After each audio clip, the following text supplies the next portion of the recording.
옥합은 껍데기죠. 그죠? 옥합 안에 들어있는 향유가 귀한 건데, 이것이 우리나라로 보면 바카스병만이에요.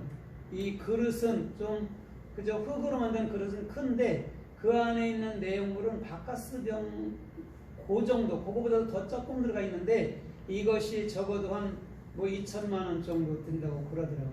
그러니까 전부이기도 한 것이죠. 그것이 지금 파크예요, 파크. 그러면 그 바깥에 옥합이 깨지고 그 옥합 안에 있는 참된 영, 그죠? 그리스도가 흘러서 우리 안으로 들어와야 된다라고 얘기해 주는 거예요. 그게 지금 파크라는 옥합이란 말이에요. 그럼 옥합은 반드시 깨트려져야 되죠, 그죠? 육의 생각은 깨트려져야 되고, 오늘 우리 가운데는 그리스도만이 기름 부음으로 남아야 된다라는 거예요. 그래서 오늘 이제는 기름을 붓다 해서, 붓다는 뭐냐면 야차크예요. 야차크는 뭐냐면 요드, 차대, 코프거든요. 요드는 뭐라고 그랬죠? 요드는 항상 예수님을 증명하고 증거해내는 거예요. 그래서 손하면 그 사람의 전부를 가리키기도 하는 거예요. 그 다음에 차대라는 것은 책임지는 거죠. 누가 책임지죠? 예? 그리스도가 책임지죠. 그래서 예수아가 나의 죄를 책임졌듯이 이제는 그리스도께서 나의 전부를 책임져 주는 거죠. 이게 차대이기도 하죠. 그래서 차대는 십자가고, 십자가는 반드시 저와 여러분들을 생명나무로 만들어내는 역할을 하는 거예요. 그 다음에 코프라는 것은 이제는 우리가 품는 게 아니고 그리스도께서 우리에게 주시는 그 참된 소망을 가지고 살 수 있도록 살아가는 것이 뭐냐면 오늘 향유를 붓다, 기름을 붓다라는 진정한 의미라는 거예요. 그런데 지금 마리아가 예수님 발등상에, 그쵸? 발등상에 여러분 뭐냐면 기름을 붓고 향유를 붓고 머리털로 이렇게 씻었다라고 얘기를 해주고 있어요. 여기서 발에다가 붓다라는 게 뭐냐면 알파와 오메가의 역할을 감당하는 게 뭐죠? 그리스도예요. 알파는 예수하고 오메가는 그리스도라는 얘기를 하는 거란 말입니다. 그것을 향유 붓는 사건에서 우리 주님은 이것을 300데나리온에 팔아서 가난한 자들에게 줬으면 좋겠다라고 누가 얘기하는 거죠? 제자들과 가룟 유다가 얘기하는 거죠. 실상은 우리가 그 진리를 300이라는 십자가에서 완성됨으로 알면 그 복음을 증거하면 되는 것인 줄 믿습니다. 그것까지 또한 포함해서 하는 거예요. 그것까지 포함해서 지금 주님은 진리를 말해주고 있는 거예요. 그래서 오늘도 저 기드온의 300용사나 아브라함의 318인이나 지금 300데나리온도 같은 거란 말이죠. 하늘의 것으로 또한 십자가에서 완성되면 반드시 이 땅에 있는 자들에게 그 복음을 증거하며 살 수 있는 놀라운 삶의 축복이 주님께로부터 임하여 와야 될 줄 믿습니다. 아멘. 그러면 오늘 야차크라는 이 향유 부음을 통해서 또한 주님은 어떻게 말씀하고 어떻게 이끌어가는가 우리가 좀 살펴보면서 은혜를 받아보도록 하겠습니다. 요한 1서 2장 21절에 보면 이렇게 말씀한 적이 있어요. 성령의 기름 부으심으로 너희가 모든 것을 알 수 있다라고 얘기해 주거든요. 오늘 성령의 기름 부으심이 없이는 우리는 성경 66권에 단 한마디도 깨우칠 수가 없어요. 이걸 깨우칠 수 있다면 그냥 도덕적으로 해석할 수는 있어요. 안 믿는 자도 해석할 수는 있어요. 그죠? 착하게 살아라면 착하게 살 테니까. 그죠? 그런데 진짜 성령의 기름 부으심이 저와 여러분들 안에 정확히 들어오게 되면 우리는 더 이상 이것저것에 절대 치우치지 아니하고 주께서 축복해 주시고 주께서 역사해 주시고 주께서 이끌어 주시는 놀라운 삶의 축복이 주님께로부터 임하여 줄 믿습니다. 아멘. 그래서 성령으로가 아니면 이 성경 66권은 절대 해석할 수 없다라는 것이죠.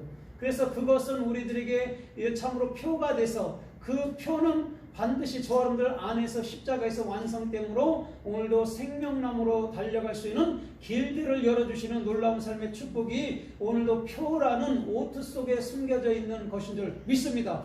그래서 이사야 10장 27절에 보면 주님의 기름 부음으로 말미암아 너희에게 멍에가 부서지리라 이렇게 얘기해주고 있어요. 여러분 멍에가 뭘까요? 멍에라는 것은 우리를 속박하고 있다는 것이거든요. 율법은 우리들한테 막 정죄하잖아요. 너 이거에 저거에 막 그쵸 하잖아요. 이거 하지 마 저거에 막 정죄하잖아요. 그죠? 그게 멍해였단 말입니다.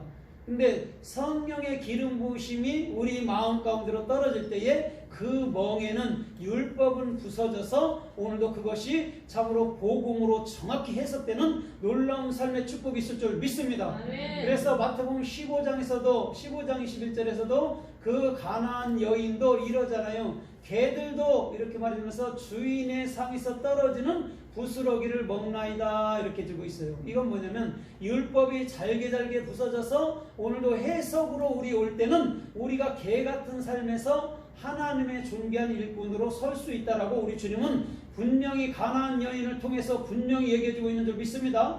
오늘도 딸이라는 그 밭가 온전하게 되는 것도요. 오늘도 마음 안에 십자가를 품기 때문에 네 딸이 온전하게 됐다 이렇게 얘기해 주는 거예요. 딸이 밭이에요. 밭은 베이트하고 타브거든요.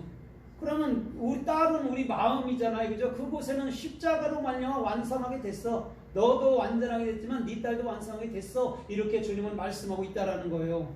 오늘도 주님께서 정확히 기름 부으심이 없이는 저와 여러분들은요 아무것도 할 수가 없어요. 어떤 거에도 우리는 치우치지도 않고요. 어떤 거에도 역점을 둘 수가 없단 말입니다.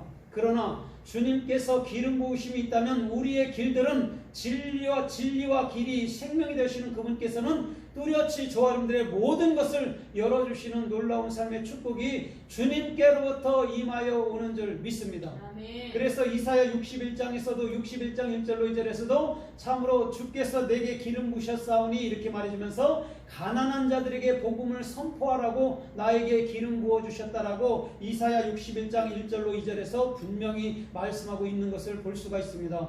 오늘 주님이 저와 여러분들의 모든 삶에 기름 부어주시는 것인 줄 믿습니다. 그 기름 부음으로 말미암아 저와 여러분들이 요동치 아니하고 주께서 원하는 생명의 존귀한 길로 걸을 수 있는 놀라운 삶의 축복이 주님께로부터 임하여오는 줄 믿습니다. 그래서 그리스도라는 메시아가 기름을 붓다라는 거예요. 오늘 여러분 기름이 없이는 사람도요 여러분들 걸어다닐 수가 없어요. 사람도 그죠? 기름이 있어서 사람도 걸어다니는 무릎 같은지 다 기름으로 움직이는 거예요. 기름이 없이는 삐걱거려요. 자동차도 그렇고. 오늘 그와 똑같은 거예요. 성령의 기름 부으심이 우리를 살게 하는 거란 말입니다. 이것을 정확히 저와 여러분들의 마음속에서부터 역점을 둔다면 절대적으로 이것이나 저것에도 절대 치우치지 않는 놀라운 삶의 축복이 주님께로부터 임하여올 줄 믿습니다. 창세기 28장 11절로 18절에 보면 야곱이 참으로 시리아로 가다가 바단-아람이라는 시리아로 가다가 저물매 돌을 하나 베게 하고 그곳에서 잤어요. 그때 참으로 예수님께서 사다리 꼭대기에 서주시면서 하늘문이 열리면서 그가 깨고 일어난 다음에는 그 돌을 여러분들 세워놓고 거기다 기름 붓고 난 이후에 이곳이 하늘의 문이고 이것이 하늘의 집이다 할 만큼 베델이라는 이름을 야곱이 붙여준 적이 있습니다. 오늘도 기름을 붓다라고 얘기해줘요. 오늘 그 돌은 자기가 베겠던 그 돌은 예수하고 오늘도 기름 부은 것은 그리스도까지도 포함해서 말씀하는 것인 줄 믿습니다.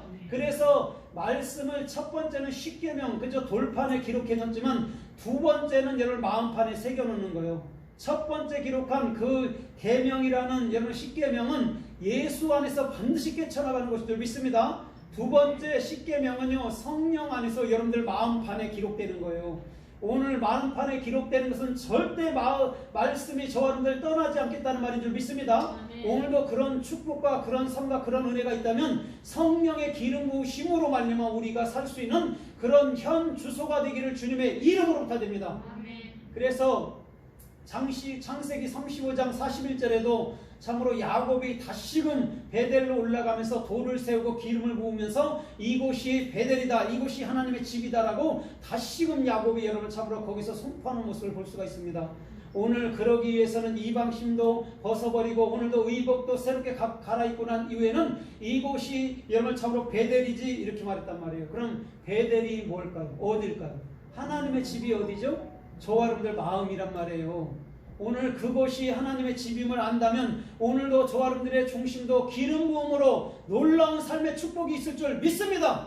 그래서 마태복음 25장에서도 참으로 등만 가졌던 미련한 처녀, 또한 참으로 등과 기름을 가졌던 슬기로운 처녀가 나오는 것처럼 오늘도 기름이 있는 그 처녀가 지혜롭고 존귀한 처녀인 줄 믿습니다. 오늘도 기름 부음이 없기 때문에 여러분 미련한 처녀, 율법주의, 행함주의, 여러분 바리새인 서기관들은요 주님을 몰라보는 거예요. 그러나 기름 부으심이 있으면 아 이분이 주님이지, 예수님을 볼 때도 아 이분이 내 안에 사는 영원한 그리스도지, 이분이 내 안에 사는 영원한 아버지지 할 만큼 전 마음으로 주님 중심으로 주님을 위해서 사는 놀라운 삶의 축복이 주님께로부터 임하여 오는 줄 믿습니다.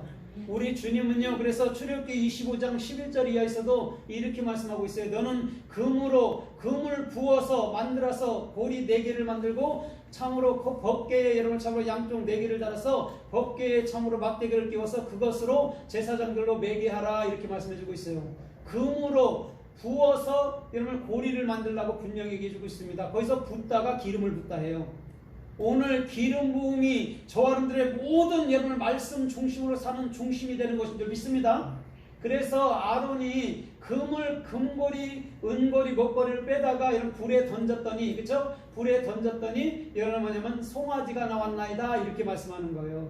이러면 녹으니까 쉽게 말하면 송아지 형상 같은 틀에다가 금을 녹여서 부으니까 그것이 여러분 뭐냐면 송아지 같은 그 형상이 만들어서 이걸 신이다라고 아론이 말하면서 니들 이것을 따르 이렇게 얘기했단 말이에요. 거기서 붓다가 여러분 뭐냐면 지금 여러분 야차크란 말이에요. 기름을 붓다라는 거예요. 오늘 저와 여러분들의 중심도 여러분 육적인 송아지가 아닌 오늘도 저와 여러분들을 살리는 그리스도라는 영원한